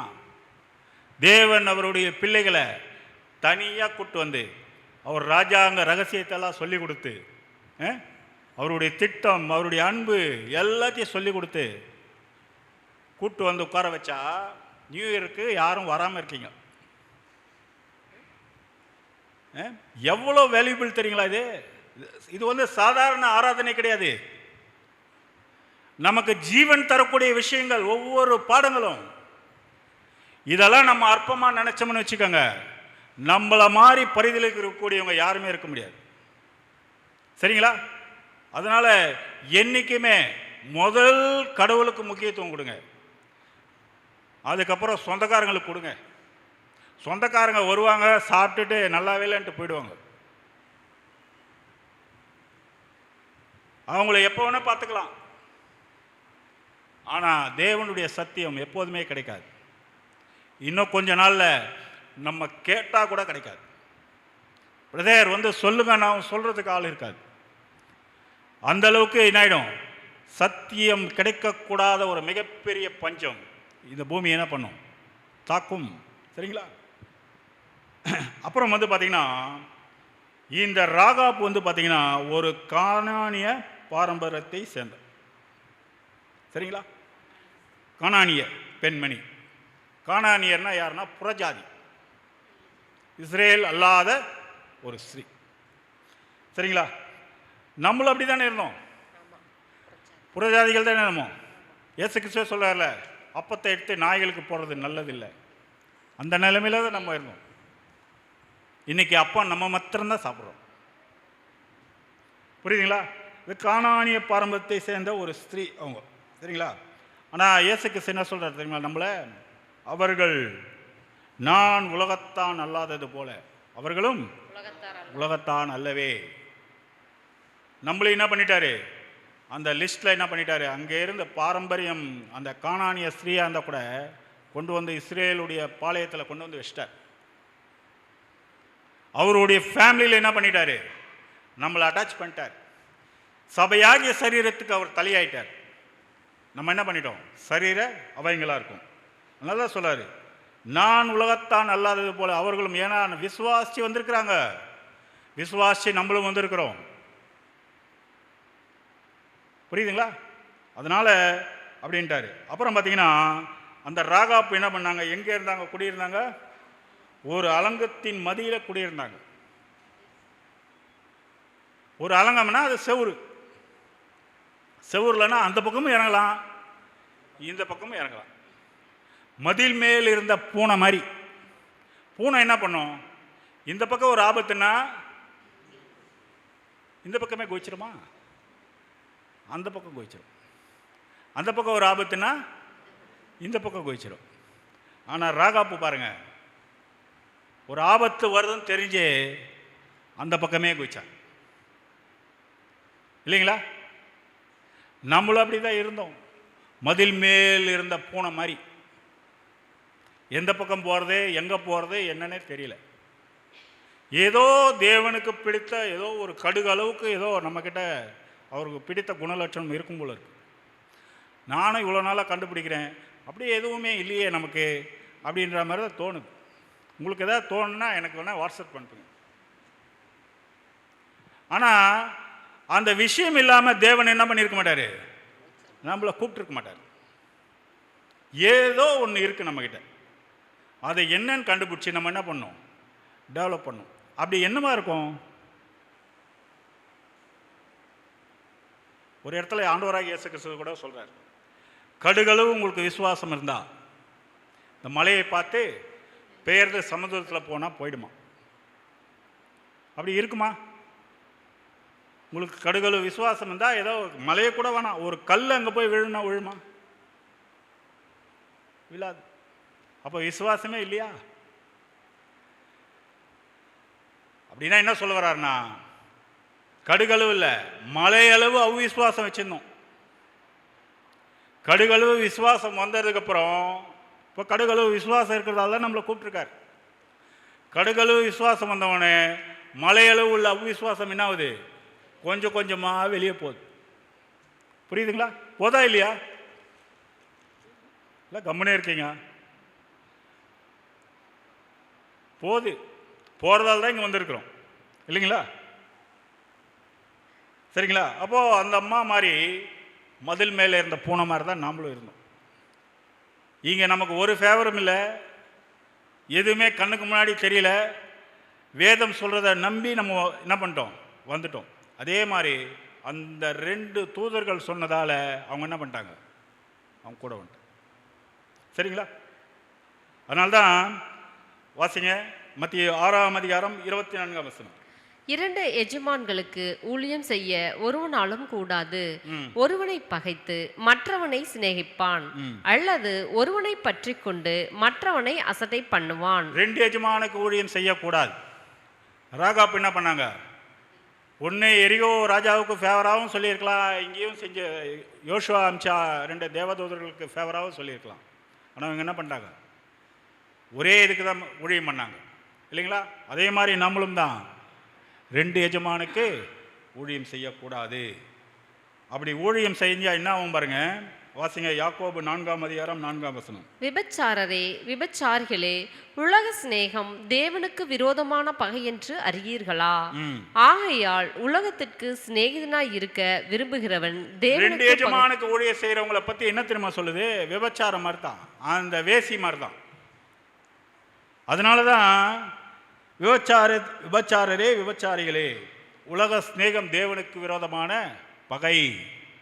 உலகத்துக்கு சிநேகிதனா இருக்க விரும்புகிறவன் யாருக்கு பகைஞனா இருக்கிறானா? தேவனுக்கே பகைஞனா இருக்கான்.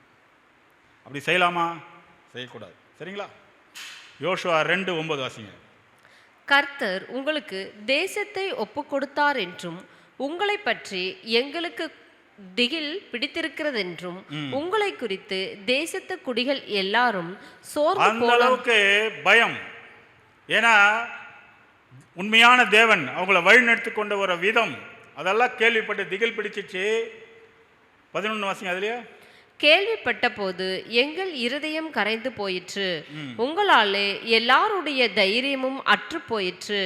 உங்கள் தேவனாகிய கர்த்தரே உயர வானத்திலும் கீழே பூமியிலும். தாங்க நம்ம சொன்ன முக்கியமான சாட்சி. உங்கள் தேவனாகிய கர்த்தரே உயர வானத்திலும் பூமியிலும் தேவனானவர். அதை நம்பி தாங்க நம்மளும் வந்தோம் இல்லைங்களா? அவங்களுக்கு எப்படி 2 தேவ தூதர்கள் வந்து சொன்னாங்களோ நமக்கும் அதே மாதிரி தான் சொன்னாங்க. என்ன சொன்னாங்க? உங்களை ஏற்றுக்கொள்கிறவன் என்னை ஏற்றுக்கொள்கிறான், என்னை ஏற்றுக்கொள்கிறவன் என்னை அனுப்பினவரை ஏற்று. ஓ, தேவ தூதை பேசுகிறவங்க எல்லாமே தேவ தூதர்கள் தான். அவர் அமிச்ச போஸ்ட்மேன் மாதிரி தான். புரியுதுங்களா? இங்கே பேசுறது என்னுடைய சொந்த கருத்து கிடையாது. இது வேதத்தில் உள்ள வசனம். தேவனால் அவருடைய மைண்டு தான் இதில் இருக்குது. அவர் சொல்கிறத தான் நம்ம சொல்கிறோம் இல்லைங்களா? அப்போது அவர் தான் அனுப்புகிறாரு. அப்படி அமுச்சு கேட்கும்போது என்ன பண்ணுறாங்க? அவங்கள எப்படி கொண்டு போய் இஸ்ரேலுடைய பாளையத்தில் வைத்தாரோ அந்த மாதிரி உங்களையும் என்ன பண்ணுவார்?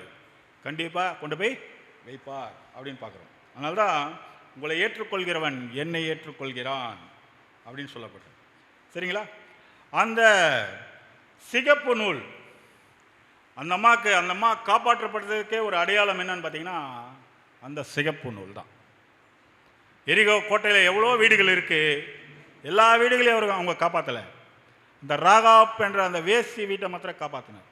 காரணம் என்ன தெரியுங்களா? அந்த சிகப்பு நூல். அந்த சிகப்பு நூல் எதுக்கு அடையாளமாக இருக்குன்னா அவங்க பண்ண தியாகம். சிகப்புன்னாவே தியாகம் தான். இதுக்கு முன்னாடி இதே மாதிரி ஒரு சம்பவம் யாத்திராகமத்தில் நடந்திருக்குது தெரியுமா? அந்த பஸ்கா ஆட்டுக்குட்டி சங்கார தலச்சன் பிள்ளை சங்காரம் நடக்கும் தெரியுங்களா? நடக்குமா இல்லையா?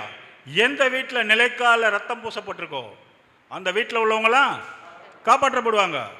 எந்த வீட்டில் நிலைக்கால ரத்தம் பூசப்படலையோ அவங்க எல்லாம் என்ன பண்ணுவார்? சங்கார தூதன் அழிச்சிடுவார். பார்த்தோமா இல்லையா? அதே கான்செப்ட் தான் இங்கேயும். அப்போ அங்கே தலைச்சின் பிள்ளைகள் யாரு? இஸ்ரேலுக்கு முதல் பிறந்த குழந்தைகள். இங்கே தலைச்சன் பிள்ளைகள் யாரு? நாம தான், இல்லைங்களா? அப்போ நம்ம காப்பாற்றப்படணும்னா அந்த ஆட்டுக்குட்டியுடைய ரத்தம் என்ன பண்ணியிருக்கணும்? அந்த நிலைக்காலில் பூசப்பட்டிருக்கணும். இயேசு கிறிஸ்துவுடைய தியாகம் நம்மளுடைய நெற்றியில் இருக்கணும். அந்த நிலைக்கால் எதுக்கு அடையாளமாக இருக்குன்னா நம்மளுடைய நெற்றி தான். அதான் கிறிஸ்துவனுடைய சிந்தையே உங்களுக்கு இருக்க கடவுது. தேவனுடைய நாமம் நெற்றியிலே தரிக்கப்பட்டவர்கள் 1,44,000 பேர்கள். அதே மாதிரி தான் இந்த அம்மா தன் ஜீவனையும் பொருட்படுத்தாம அந்த 2 தேவதூதர்களை ஏற்றுக்கொண்டாங்க. 2 தேவதூதர்கள். அது யாருன்னு பார்த்தீங்கன்னா நமக்கும் அதே மாதிரி தான். ஒன்று பழைய ஏற்பாடு, இன்னொன்று புதிய ஏற்பாடு. 2 பேரையும் மனதார ஏற்றுக்கொண்டு உங்கள் தேவன் தான், இதில் இருக்கிற தேவன் தான் உண்மையான தேவன் இல்லையா அப்படின்னு ஏற்றுக்கொண்டதால் அவங்க என்ன பண்ணாங்கன்னா காப்பாற்றப்பட்டாங்க அப்படின்னு பார்க்குறோம். இன்னொரு வசனம் வாசிங்க. யோவான் 5ஆம் அதிகாரம் 14ஆம் வசனம். 1 யோவான். நாம் எதையாகிலும் அவருடைய சித்தத்தின்படி கேட்டால் அவர் நமக்கு செவி கொடுக்கிறார் என்பதை அவரை பற்றி நாம் கொண்டிருக்கிற தைரியம். நாமளும் அதே மாதிரி தான். நம்ம ஏதாவது கேட்குறோன்னு வச்சுக்கோங்களேன், எல்லாத்தையும் கொடுத்துருவாரா? எல்லாத்தையும் கொடுக்க மாட்டார். எதுனா அவருடைய சித்தத்தின்படி கேட்கணும். அவர் சித்தம் என்ன? எல்லா மனுஷனும் ரட்சிக்கப்படணும், சத்தியத்தை அறிகிற அறிவை அடையணும். அதுவே அவர் சித்தம் கொண்டு இருக்கிறார். அப்போது எல்லாருக்கும் சத்தியத்தை அறியக்கூடிய அறிவை நம்ம கொடுக்கறதுக்காக எதை கேட்டாலும் என்ன பண்ணுவார்? கண்டிப்பாக நமக்கு தருவார். சரிங்களா? வாசிங்க 2 தீமோத்தேயு 2:21. ஆகையால் ஒருவன் இவைகளை விட்டு தன்னை சுத்திகரித்து கொண்டால் அவன் பரிசுத்தமாக்கப்பட்டதும். பழைய விஷயங்கள் என்ன எதுவாக இருந்தாலும் சரி, எவ்வளோ பாவங்கள் எல்லாம் இருந்தாலும் சரி, ஒருவன் இவைகளை விட்டு தன்னை சுத்திகரித்து கொண்டால் அவன் பரிசுத்தமாக்கப்பட்டதும் எஜமானுக்கு உபயோகமானதும் எந்த நற்கிரிக்கும் ஆயத்தமாக்கப்பட்டதுமான கனத்துக்குரிய பாத்திரமாய் இருப்பான். ராகாப் ஒரு வேசியாக தான் இருந்தாங்க. ஆனால் எல்லாத்தையும் விட்டுட்டு என்ன பண்ணாங்கன்னா அந்த 2 தேவதூதர்களை ஏற்றுக்கொண்டு அவங்கள காப்பாற்றிருந்தால அவங்க என்ன பண்ணாங்க? தண்ணியே என்ன பண்ணாங்க? சுத்திகரித்து கொண்டாங்க. அதே மாதிரி தான் நாமளும் இருக்கணும். அதனால தான் வேதம் என்ன சொல்லுது? ரோமர் 12:2. நீங்கள் இந்த பிரபஞ்சத்திற்கு ஒத்த வேஷம் தெரியாமல் தேவனுடைய நன்மையும் பிரியமும் பரிபூரணமான சித்தம் இன்னதென்று பகுத்தறியத்தக்கதாக உங்கள் மனம் புதிதாகிறதுனாலே. நம்மள என்ன சொல்றப்ப, நீங்கள் முதல்ல இந்த பிரபஞ்சத்துக்கு ஒத்த வேஷம் தெரியாதுங்க. சொந்தக்காரங்களுக்கு ஒரு வேஷம், சபைக்கு ஒரு வேஷம், கம்பெனியில் ஒரு வேஷம், இந்த மாதிரி இருக்கக்கூடாது. எங்கே இருந்தாலும் தேவனை சாட்சி சொல்லக்கூடிய பிள்ளைகளை தான் இருக்கணும். அதனால் ஜீவனே போனாலும் கவலைப்படக்கூடாது. தேவன் நமக்கு ஒரு வாக்குத்தத்தம் கொடுத்தா கண்டிப்பாக வந்து, ஏன்னா அந்த சிகப்பு கயிறு இருக்கிற வரைக்கும் நமக்கு பாதுகாப்பு. அந்த சிகப்பு கயிறு நம்மக்கிட்ட இல்லைன்னு வச்சுக்கோங்க, உங்கள் ஜீவனுக்கு நான் உத்தரவாதம் இல்லைன்றார். இந்த சிகப்பு கயிறு தான் கிறிஸ்து பண்ண தியாகம், அவர் பண்ண ஈடுபலி. அது எப்போதுமே நம்ம சிந்தையில் இருக்கணும். சரிங்களா? அதனால தான் எபிரேயரில் சொல்கிறார் பாருங்க 11:31. விசுவாசத்தினாலே ராகாப் என்னும் வேசி வேவுக்காரரை சமாதானத்தோடு ஏற்றுக்கொண்டு கீழ்ப்படியாதவர்களோட கூட சேதமாகாதிருந்தாள். விசுவாசத்தினாலே ராகாப் என்னும் வேசி வேவுக்காரரை சமாதானத்தோடு ஏற்றுக்கொண்டு கீழ்ப்படியாதவர்களோட சேதமாகாமல் இருந்தார். அப்போ சேதமாகிறதும் சேதமாகாமல் இருப்பதும் யார் கையில் இருக்கு? நம்ம கையில் தான் இருக்கு. அதுக்கு என்ன வேணும்? விசுவாசம் வேணும். வெறும் சுவாசம் வந்து பிரயோஜனம் இல்லை. சுவாசம் உள்ள எல்லாரையும் அழிச்சிடுவார் தேவன், விசுவாசம் உள்ளவங்களும் அழிக்க மாட்டார். சரிங்களா? 2:25 யாக்கோபு. அந்தபடி ராகாப் என்னும் வேசியும் தூதர்களை ஏற்றுக்கொண்டு வேறு வழியாய் அனுப்பிவிட்ட போது கிரியையினாலே அல்லவோ நீதிமான் ஆக்கப்பட்டாள். ஒரு வேசி நீதிமான் ஆயிடுச்சா? எதனால? கிரியை, விசுவாசம். விசுவாசம் மாத்திரம் இல்லை, கிரியைனாலும் என்ன பண்ணாங்க? அவங்க ஏற்றுக்கொண்டாங்க. சரிங்களா? கடைசியாக ஒரு வசனத்தை வாசிட்டு இந்த சப்ஜெக்டை முடிக்கலாம். வாசிக்கலாம். மீகா 6ஆம் அதிகாரம் 8ஆம் வசனம். மனுஷனே, நன்மை இன்னதென்று அவர் உனக்கு அறிவித்திருக்கிறார். நியாயம் செய்து இரக்கத்தை சிநேகித்து உன் தேவனுக்கு முன்பாக மனத்தாழ்மையை நடப்பதே அல்லாமல் வேறு எண்ணத்தை கர்த்தர் உன்னிடத்தில் கேட்கிறார். பார்த்தீங்களா? மனுஷனே, நன்மை இன்னதென்று, இதுதான் நன்மை உலகத்திலேயே, இதை தவிர வேற நன்மையே கிடையாது. இன்னதென்று அவர் உனக்கு அறிவித்திருக்கிறார். நியாயம் செய்து இரக்கத்தை சிநேகித்து உன் தேவனுக்கு முன்பாக மனத்தாழ்மையாய் நடப்பதை அல்லாமல் வேற எண்ணத்தை கர்த்தர் உனக்கிட்ட கேட்குறாரு. வேற ஒன்றும் கேட்கறதில்ல. அவர் கேட்கறதுனா தெரியுங்களா? வசனத்துக்கு தயவு செய்து கீழ்ப்படிங்க, அதன்படி உங்கள் வாழ்க்கையை அமைச்சிக்கங்க. அதான் அவர் கேட்குறாரு. அப்படி ஒரு வேளை நம்ம நடந்துட்டோம்னா, அன்னைக்கு யோசுவானாவே தெரியுங்களா? இயேசு தான் யெஷுவா. எப்படி அந்த ராகாப் என்ற ஸ்திரீயை அவங்க பாளையத்தில் கொண்டு போய் இஸ்ரேல் பாளையத்தில் வச்சாரோ, அதே மாதிரி நம்மளையும் என்ன பண்ணுவார்? அந்த 144,000 பேர் ஒருத்தர் நம்மளை கொண்டு போய் வைப்பார். சரிங்களா? இதுதான் அந்த ஒரு வேசியே விசுவாசமாக அந்த நீதிமானாக்கப்பட்ட நிலைமை வந்திருக்காங்க. அதே மாதிரி தான் தேவன் நமக்கும் என்ன பண்ணியிருக்காருன்னா ஒரு வாய்ப்பு கொடுத்துருக்காரு. நம்மளும் ராகாப்பு மாதிரி தான் மதில் மேலே இருந்தோம். ஆனால் விசுவாசத்தினால அவங்க போயிட்டாங்க.